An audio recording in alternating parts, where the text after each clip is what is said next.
Bonsoir. Nous nous retrouvons pour ce thème, toucher Jésus. Oh là, prions. Seigneur, nous sommes heureux de découvrir la parole, la vérité. Merci de continuer ton œuvre en nous. Merci de nous fortifier, de nous vivifier. Merci de nous diriger dans la compréhension de toute la vérité, nous t'en prions. Au nom de Jésus et pour ta gloire éternelle. Amen. Nous ne resterons que dans un seul livre, Jean chapitre 20. Donc garde la page, ne perds pas la page, et on y va. On reprend là où nous étions arrêtés hier. Je lis à partir du verset 11, ça te va? Cependant, Marie se tenait dehors près du sépulcre et pleurait. Comme elle pleurait, elle se baissa pour regarder dans le sépulcre et elle vit deux anges vêtus de blanc assis à la place où avait été couché le corps de Jésus, l'un à la tête, l'autre aux pieds.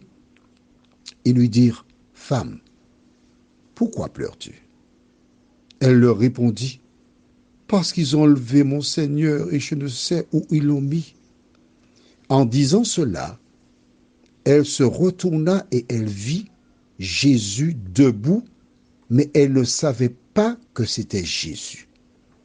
Elle a vu donc un homme qui était debout, mais elle ne savait pas qui était cette personne. D'accord? Verset 15. Jésus lui dit, « Femme, pourquoi pleures-tu? Qui cherches-tu » Elle, pensant que c'était le jardinier, lui dit, « Seigneur, si c'est toi qui l'as emporté, dis-moi où tu l'as mis et je le prendrai. » Donc, elle était face à l'homme en question qui lui a parlé. La voix ne lui était pas connue du tout. Pourtant, Jésus n'est mort que 2 jours plus tôt. Vendredi, on est dimanche. D'accord?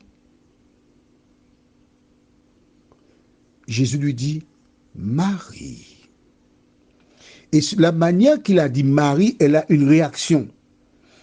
Elle se retourna et lui dit en hébreu, « Rabouni », c'est-à-dire maître.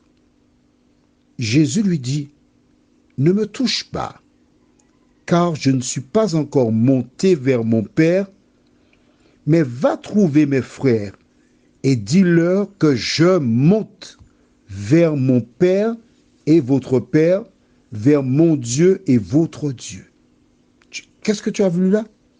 Je monte. Il n'a pas dit je monterai, ce qui sous-entend que lorsqu'il a vu Marie là, il est monté. Alors, quand il a laissé Marie, il est monté. Que se passe-t-il? On continue. Verset 18 et suivant. Marie de Magdala alla annoncer aux disciples qu'elle avait vu le Seigneur et qu'il lui avait dit ces choses. Donc, elle va voir les disciples et leur dit, elle raconte. Alors, tu sais, parfois, il y a des femmes, quand elles racontent, il faut une demi-journée. Il y a d'autres, il faut un quart d'heure. Mais non, ne te fâche pas. Ne te fâche pas. On lit la parole de Dieu. Tu te fâches parce qu'il y a des femmes qui prennent beaucoup de temps pour raconter des choses. Ah ben non, on ne va pas faire la guerre. On est des enfants de Dieu. Pas vrai? D'accord. Tu es magnifique. Elle va dire ces choses aux disciples. Tu as bien vu la fin du verset 18? Et qu'il lui avait dit ces choses. Donc, il a dit aux disciples, il m'a dit qu'il monte vers le Père, il va revenir. Forcément. Verset 19. Le soir de ce jour qui était le premier de la semaine, les portes du lieu où se trouvaient les disciples étaient fermées, à cause de la crainte qu'ils avaient les Juifs. Jésus vint, se présenta au milieu d'eux et leur dit, « La paix soit avec vous. » Donc, si les portes sont fermées et Jésus est arrivé au milieu, cela veut dire qu'il a pris une forme esprit pour entrer dans la maison et il s'est matérialisé en homme. Est-ce que tu es d'accord avec moi? Il n'y a pas d'autre explication. Verset 20. Et quand il eut dit cela, il leur montra ses mains et son côté. Les disciples furent dans la joie en voyant le Seigneur. Jésus leur dit de nouveau, la paix soit avec vous. Comme le Père m'a envoyé, moi aussi, je vous envoie. Est-ce que tu notes? Jésus a montré la fin du le verset 20. Quand il eut dit cela, il leur montra ses mains et son côté. Les disciples furent dans la joie en voyant le Seigneur. Pourquoi a-t-il montré les mains et le côté? Les marques des clous. Pour qu'ils soient certains que c'était le vrai Jésus qui était là. Donc après sa résurrection, il a gardé ses marques. À travers l'éternité, nous verrons les mains de Jésus. Nous verrons, s'il le souhaite, s'il veut, son côté. Ce qu'il a enduré pour notre salut. Bien. Verset 21. Il leur donne la mission. Après ces paroles, il souffla sur eux et leur dit, recevez le Saint-Esprit. Ceux à qui vous pardonnerez les péchés, ils leur seront pardonnés.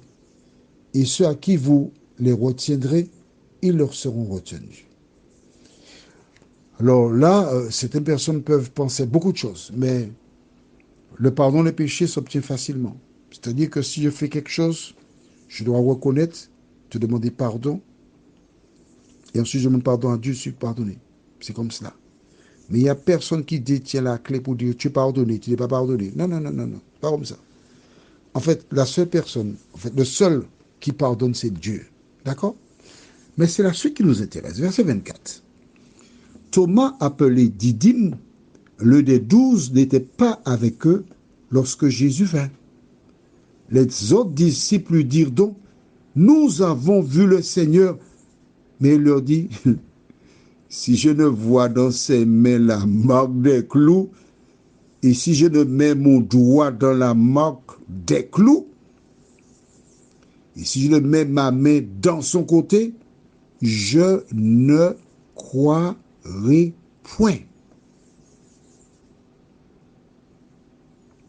8 jours après, les disciples de Jésus étaient de nouveau dans la maison et Thomas se trouvait avec eux. Jésus vint, les portes étant fermées, se présenta au milieu d'eux et dit, la paix soit avec vous. Est-ce que tu as noté que chaque fois que Jésus rencontre, après la résurrection, il dit quoi? La paix soit avec vous. Que penses-tu lorsque tu rencontres des personnes que tu dises en introduction, la paix soit avec toi? C'est une manière de saluer. C'est biblique. C'est quand tu lis la Bible, tu découvres. D'accord? Ayant achevé ce propos, donc tu as compris aussi qu'il a pris une forme d'esprit pour entrer, puisque la porte était fermée. On n'a pas dit qu'il a ouvert la porte. Donc s'il n'a pas ouvert la porte, c'est qu'il est entré sous forme d'esprit dans la maison. Et alors, que dit-il? Il va directement vers Thomas, verset 27, puis il dit à Thomas, avance ici ton doigt et regarde mes mains. Avance ton doigt. C'est pas avancer le doigt, puis le doigt reste près de la main. Non, il a touché. Avance ta main et mets-la dans mon côté. Et ne sois pas incrédule, mais crois. Tu te rappelles, hier je t'ai dit. On retourne dans le verset. Même chapitre, versets 16 et 17. Jésus lui dit, Marie. Elle se retourna et lui dit en hébreu, Rabouni, c'est-à-dire maître. Jésus lui dit, ne me touche pas, car je ne suis pas encore monté vers mon Père, mais va trouver mes frères et dis-leur que je monte vers mon Père et votre Dieu, vers mon Dieu et votre Dieu. Tu as vu au verset 17, il dit à Marie, ne me touche pas. Pourquoi? Parce que je ne suis pas encore monté. Il faut que je monte. Quand je serai monté et je reviendrai, à ce moment, tu pourras me toucher. Pas avant. On est d'accord?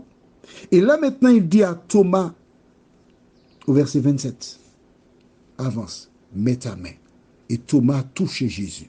S'il a touché Jésus, Cela veut dire que Jésus est monté vers le Père et qu'il est revenu. Est-ce que c'est clair pour toi? Mais si. Écoute à nouveau l'audio, lis la parole. Et si tu es sincère, dis Saint-Esprit, conduis-moi dans la vérité. Il le fera. Prions. Notre Seigneur et notre Dieu, merci pour la parole. C'est un fait certain que ce sont beaucoup de vérités que tes enfants doivent ingurgiter. Mais puisqu'ils sont conduits par le Saint-Esprit, puisqu'ils veulent connaître la vérité, alors, Saint-Esprit, nous te remercions de nous avoir instruits, nous avons instruits. Aide-nous à retenir la parole. Conduis-nous dans la vérité, toujours au nom de Jésus et pour ta gloire éternelle. Amen. Je te souhaite une bonne nuit. Et on se retrouve demain pour la suite de la destruction des faux bergers et ceux qui ont trompé les adorateurs. Que Dieu continue de te bénir. Et à demain soir, si Dieu le fait de vie.